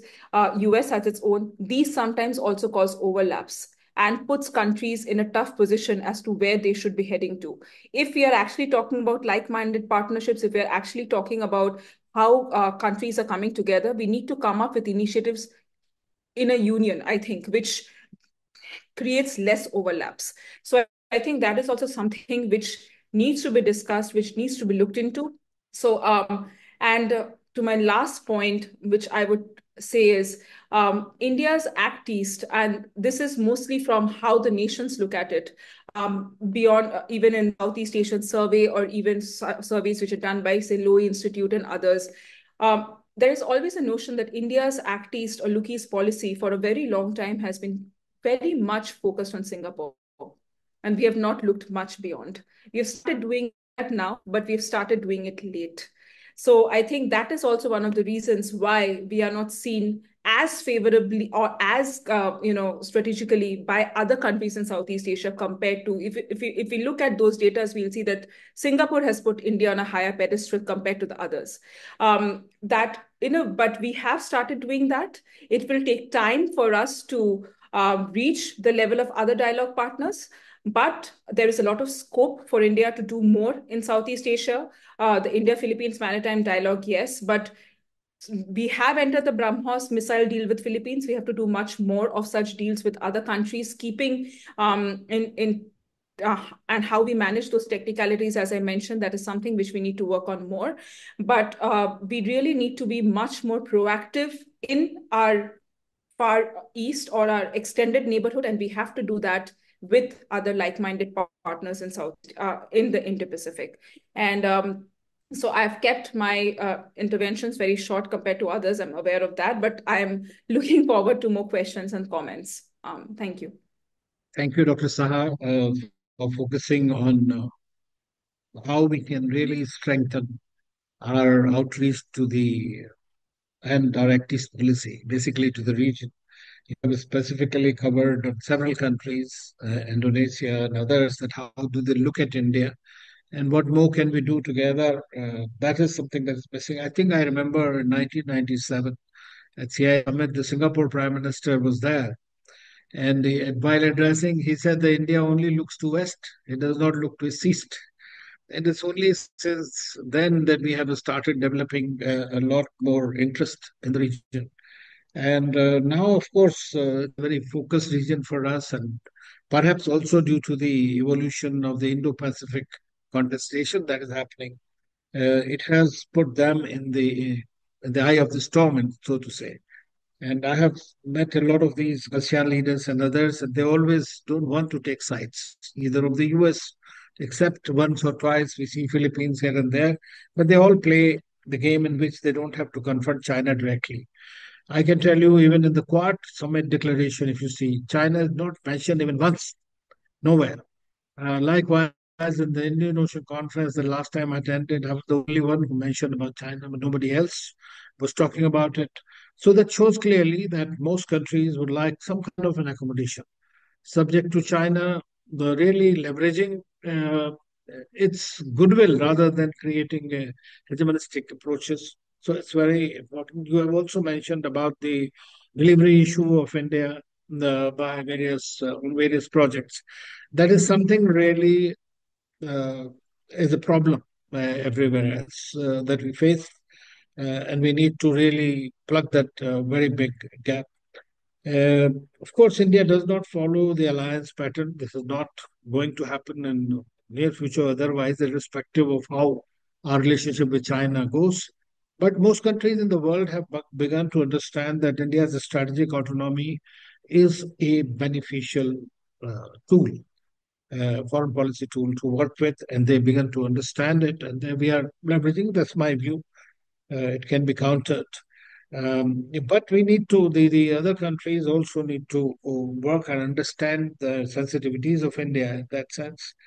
Of course, I mean, the FIPIC and others are recent initiatives, but there needs to be, that's part of an extension of the India's Indo-Pacific outlook, I guess. And this business of like-minded partnership, it is, in my view, a bit too hyped. We come back, but because at the end of the day, most countries follow their own national interest. You have just heard Trump 2.0, and President Trump has invited President Xi Jinping to come for his swearing ceremony. They began with decoupling, then went to de-risking. So that is the kind of a situation that is happening. So everything is so fluid and dynamic in that sense. But most important thing is resources and the efficient use of those resources, and they should be deployed. And you rightly mentioned that perhaps our Indian mission, we have an ambassador to ASEAN, and I think they and the individual ambassadors need to focus a little more on whatever India's foreign policy priorities are. The biggest priority for India is to see that the region remains peaceful, stable, and secure. Now, with those words, I want to personally thank all the speakers for amazing presentations. Everyone has brought in so much of material, and I'm quite sure Dr. Jaiswal's team will work out those recommendations for whatever it's worth, and they will be deployed by the concerned countries and organizations. Now we have certain questions, and let me see where they are. They are in the so.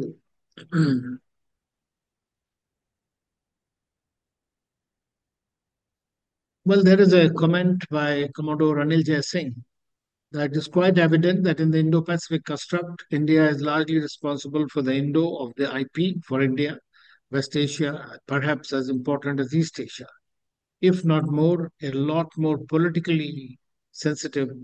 However, this region has barely found mention in India's role in shaping the IP connectivity structures integral to Sagar and FOIP in the Indian Ocean, like I2U2, IMEC, INSTC, and Chabhar, have great strategic importance for India, but the focus seems to continue on the East, where the majority of the IP nations are resident and lead various initiatives for FOIP.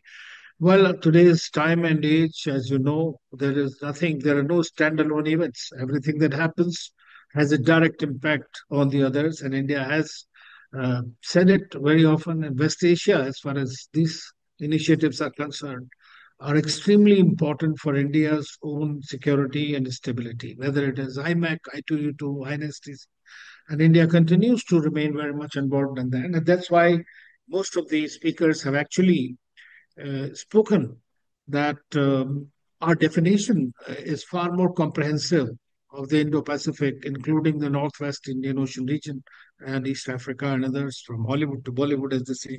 So I think that we look at it in a very bigger way. But anybody has any comments on this, you are most welcome. Yes, Admiral Sinha. Thank you, Chair. Thank you very much for all extremely good and serious points have been made. I, of course, limited myself to Indian Ocean. 2 points I want to make on Dr. Saha's intervention.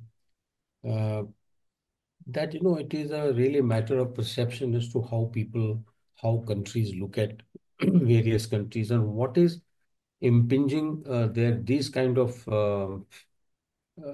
decisions or these kind of statements are governed by the environment they live in.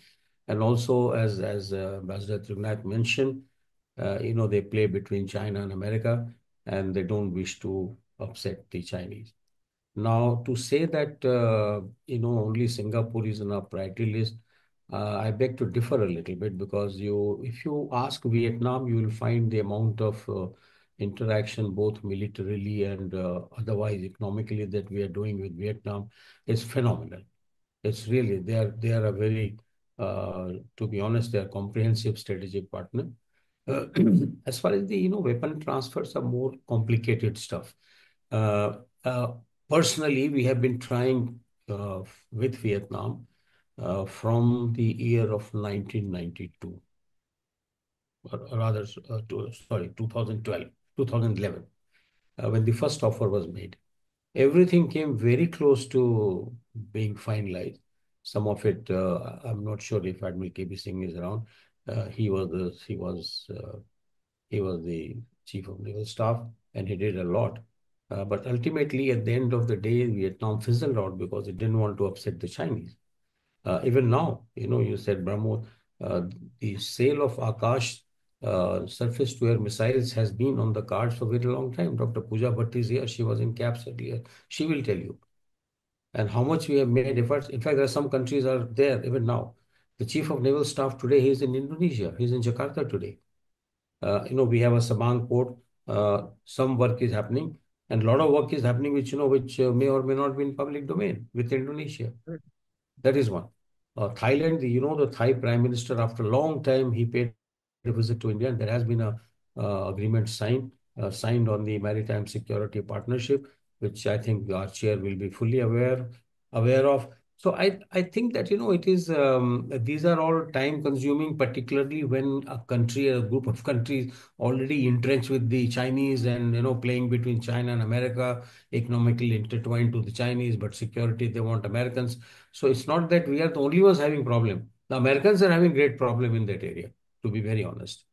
They found it very difficult till such time the Filipinos realized that their islands are being taken over and they are being beaten left, right, and center. And, they have actually now gone to the US for security alliance. So the ASEAN countries, they live in a very more complex area than we are. In fact, Indian Ocean is much cleaner as far as that is concerned, and mainly because India was a more dominant power in this part of the world, and it is even now. And therefore, you'll find now we wanted to start the CCS. Our aid to Colombo, our aid to Maldives, to Bangladesh, to Myanmar is, you really have to open the book and see the figures. And still going on. Maldives, after the election, when it was India out campaign, India continued to give all aid and all the agreements which were signed. In fact, more. Prime Minister Modi is very, very, confident, and he's got a conviction. No, neighborhood first means neighborhood first. Who do they choose as their leader is their problem. It's not our problem. We are doing it for the people of those countries. Look at Sri Lanka, $3 billion plus $1 billion, merely a grant. So they also had a little different opinion. But their president, elected president, the new president, they are making a trip to India, I think on the 18th of this month, first trip outside their own country. So I would think that, these are time gestation and they are already entrenched, and to get them into your kind of thinking will take some time. But as long as they are with any of the Quad partners, I would suggest that it should be taken as that fair enough if they are not individually with India, they are with Quad partner, because jointly we are doing a lot of things. Okay. So looking at the Indo-Pacific Maritime Domain Awareness Platform, it is not India alone. And therefore, they should not look at, okay, because India so-and-so, therefore we don't. Maritime domain awareness is an open channel. It is not a secret channel. We have about 28, 29 countries participating. Some 7, 8 countries representatives are posted here in Gurgaon. They're all there in Manesar, wherever it is. So I think that, this whole thing, you are like our ambassador in Indonesia. You should tell them all these facts because everywhere the ambassadors are doing their job, but a think tanker says something, then it makes a lot of difference. That on track to also saying a very similar. To put these figures, you have to put these things forward. But however, please the points, pass it in forums like this, and I am sure you find it rightful destination. Ambassador Trigunayat is smiling, so it will reach. Not a problem. Thank you. Thank you. Thank you, Admiral. Thank you so much. We have two questions. One of them I think we have discussed in this panel all through. Where that is, how does India's strategic location at the crossroads of the Indian and Pacific Oceans influence its approach to regional security and trade? I think that's the whole purpose of this particular panel. It's been discussed, but then there is the question: how does India's Indo-Pacific strategy align with its Act East policy and neighborhood first policy? And I believe that there are going to be other panels which will be discussing this, but maybe all the panelists can, for 2 minutes each, delve into this particular question. So we start with Dr. Saha.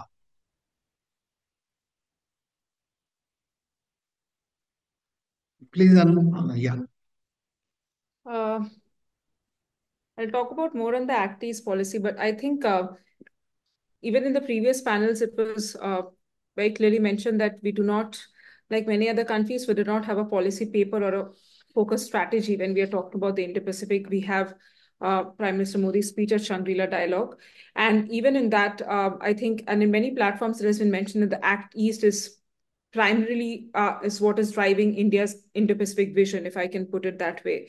So because by Act East now, it's no longer just limited to Southeast Asia. It looks much beyond Southeast Asia as well, to East Asia, Oceania, to that part as well. So I think if we have to look at what India is doing in its eastern neighborhood or in its extended neighborhood, we have to look at the Act East policy as a part of it.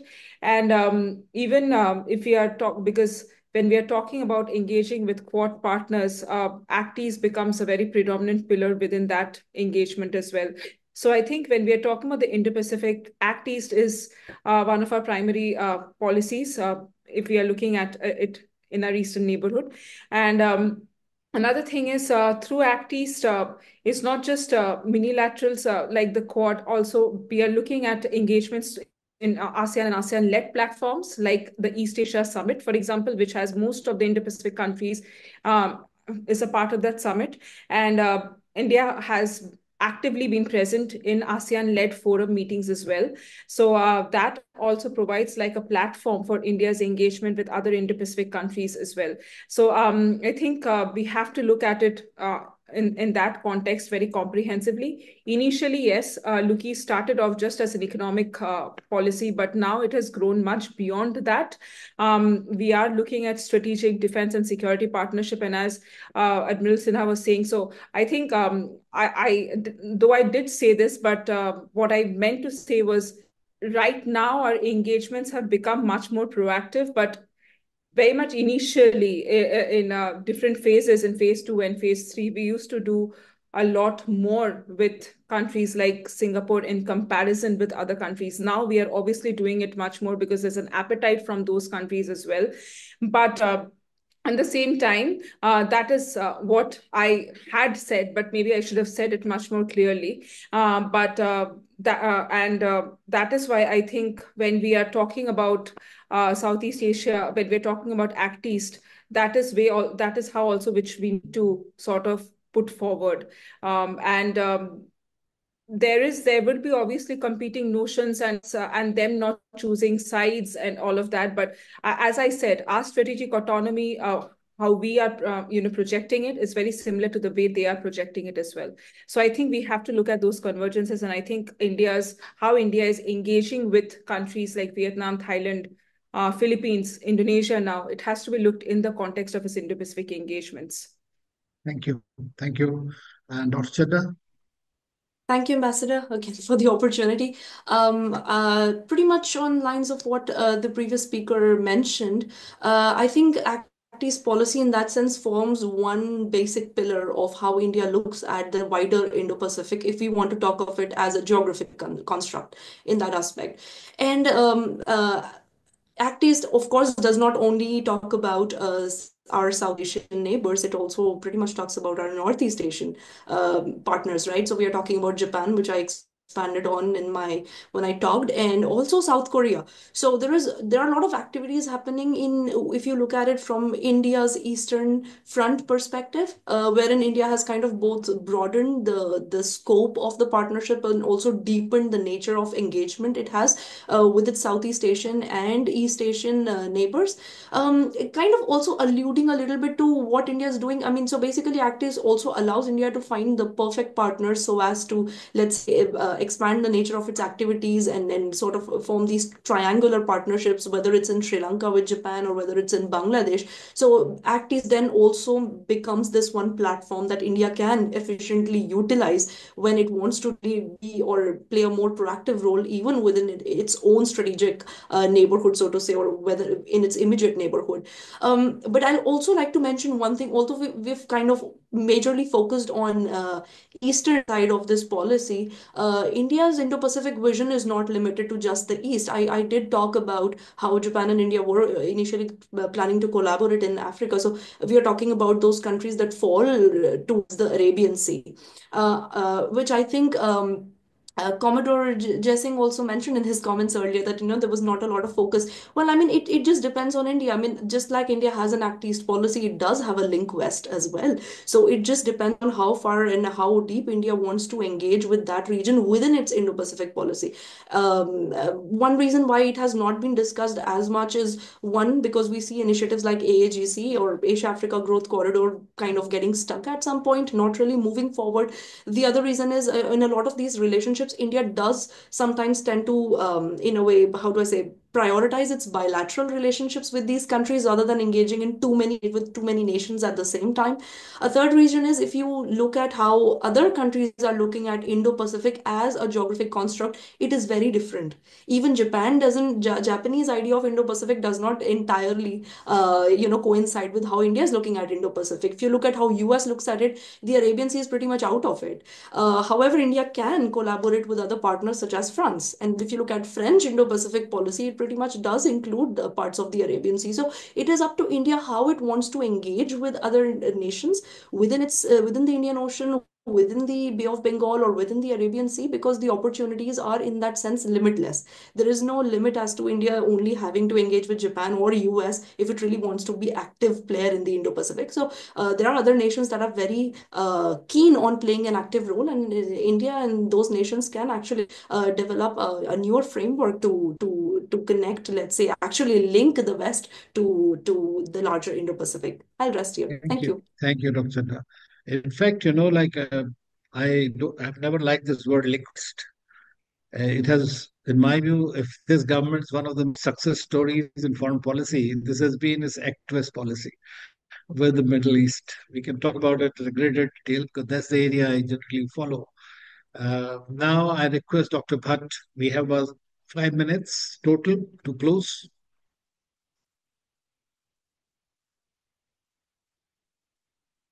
Dr. Bhatt, would you like to comment? Please unmute yourself. She can't. Can somebody from the nice niece do that? I don't know if I can. Stop video chat. How can I? Yes, Yeah, thank you. Thank you, got it. Ambassador. Yeah, okay. So Right. I'll be very quick. I'll just take the conversation a bit more ahead. That the reason that Act East was very much acceptable and got the leverage that I had received was because it focused so much on infrastructure and economic development. And a country like India, which has been averse to strategic documents and policy documents, I think we should take this cue from Act East policy to build a Indo-Pacific policy or strategy, because the moment we have Act East policy coming into picture from Look East, we had all the resources and expertise and everything coming in and making it more a success. So in case we can come up with the Indo-Pacific strategy on the lines of it, I think it will bring a lot more resources and everything that it requires to mobilize the Indo-Pacific strategy. And with that, I think it will also link to the AJ sir's question that the focus on RTU2 and IMEC. I think the moment you have Indo-Pacific strategy, you will have everything falling in place with all the new initiatives. And I think that I would have to say that much. Neighborhood, Thank you. somebody can talk about the neighborhood. If I Would you can like to come, touch sir. on? Yes, Sarabjeet. please. Yes, yes. Go ahead, Sarabjeet. Thank you, sir. Please. So, back to the question that mentions the neighborhood first policy and also Act East policy. Is it aligned with Indo-Pacific strategy? And then Pooja has mentioned the requirement of a strategy, even if we just come out with a white paper. The question should be asked actually is, are these helping India's Indo-Pacific outreach or not? So, neighborhood first policy, I think we need to take a step back. We need to sort of talk to our neighbors, establish a working relationship with the government in power.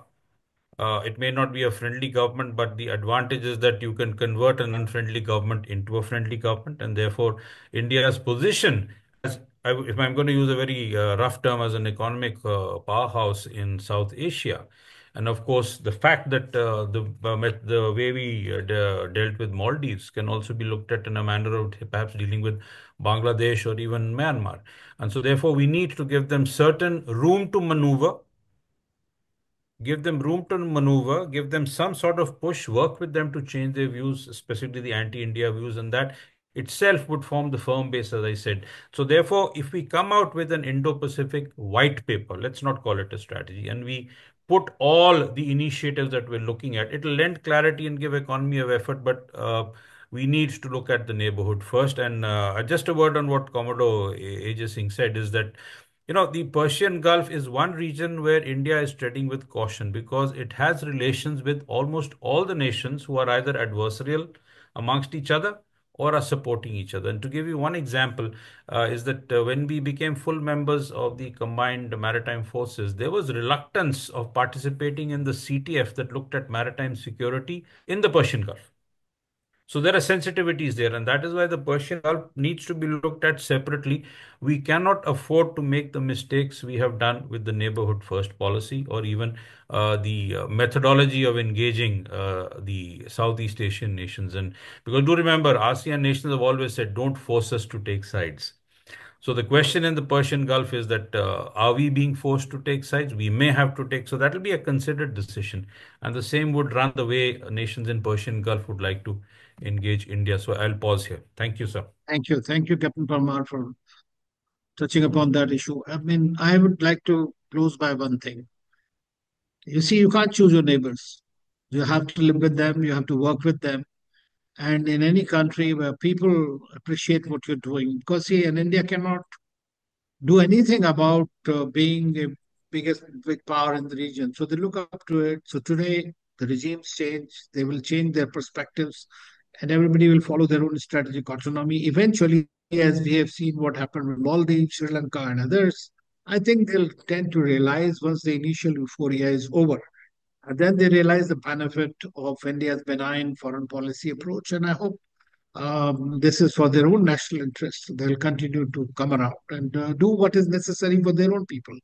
At the same time, I think India, as I mentioned earlier, we need to change a bit more about our public diplomacy, our connectivity, P2P relationship, which is historic and civilizational, needs to be taken in a very different context now and to direct outreach. As far as Middle East is mentioned, I must say that those countries are also following a strategic autonomy policy. Now they have come up with an Act East policy. Russia-Ukraine war is an example where we have seen the differences. So they would have they don't want to choose between India and China. That is a fact. China is a very major player, and that's why I said that China is going to be our challenge in every geography. We need to compete and cooperate and find a way. How do we progress together? So, with those words, I would like to thank all the esteemed panelists for sharing their considered views, giving solutions, suggestions, and the way forward. Thank you so much once